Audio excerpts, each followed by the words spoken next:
ಶಿರಡಿ ಸಾಯಿಬಾಬಾ ದೇವಸ್ಥಾನಕ್ಕೆ ಈ tour conduct ಮಾಡವ್ರೆ. ಇಲ್ಲಿಂದ ಬೆಂಗಳೂರಿಂದ ಶಿರಡಿಗೆ ಟ್ರೈನ್ ಬುಕ್ ಮಾಡಿ ಚಿನಿಗಳ್ಳಿ ಗ್ರಾಮದ ಮುಖಂಡರಾದ ಸಮಾಜ ಸೇವಕರು ಪ್ರಕಾಶ್ ರೆಡ್ಡಿ ಅವರು ಎಲ್ಲ ವ್ಯವಸ್ಥೆ ಮಾಡಿ ಈ ಟೂರ್ ಕಳಿಸ್ತವ್ರೆ. 4 ದಿವಸ ಎಲ್ಲ ಅವ್ರದ್ದೇ, ಎಲ್ಲ ಓನು.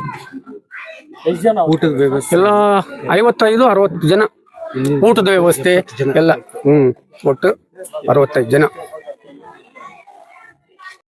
ಶಿಡ್ಗೆಹಳ್ಳಿ ಗ್ರಾಮದಿಂದ ಕೆ ಪ್ರಕಾಶ್ ರೆಡ್ಡಿ ಅಂತ ಅವರು ಸಮಾಜ ಸೇವಕರಾಗಿ ನಮ್ಮನ್ನೆಲ್ಲರನ್ನು ಶಿರಡಿ ಸಾಯಿಬಾಬಾ ಹತ್ರಕ್ಕೆ ಕಳಿಸ್ತಾ ಇದ್ದಾರೆ.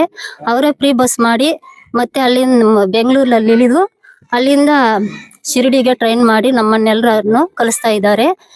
ಮತ್ತೆ ಊಟದ ವ್ಯವಸ್ಥೆ ಎಲ್ಲ ಅವರೇ, ಮತ್ತೆ ಅಲ್ಲಿಂದ ನಮ್ಮನ್ನು ಕರ್ಕೊಂಡು ಬರೋದು ಅವರೇ. ಶಿರಡಿ ಸಾಯಿಬಾಬಾ ಒಳ್ಳೆಯದನ್ನು ಮಾಡಲಿ ಅಂತ ನಾವೆಲ್ಲರೂ కోరుకుంటా ಇದೀವಿ.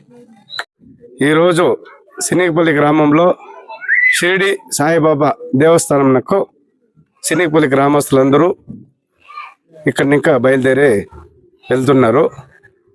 ఈ కార్యక్రమాన్ని మన సినిగపల్లి ప్రకాష్ రెడ్డి వారి తరపున ఇక్కడ గ్రామస్తులందరినీ పిలుచుకొని షిరిడి సాయిబాబా దేవస్థానం దర్శనం చేపించుకొని 4 రోజులు రైల్లో ప్రయాణం చేస్తూ అందరినీ ఇక్కడి నుంచి బస్సు బయలుదేరి బెంగళూరుకు చేరి అక్కడి నుంచి ట్రైన్లో పోయి అక్కడ దర్శనం చేయించుకొని మళ్ళా సినిగపల్లి గ్రామంకి 4 రోజుల తర్వాత ఇక్కడికి వస్తారు.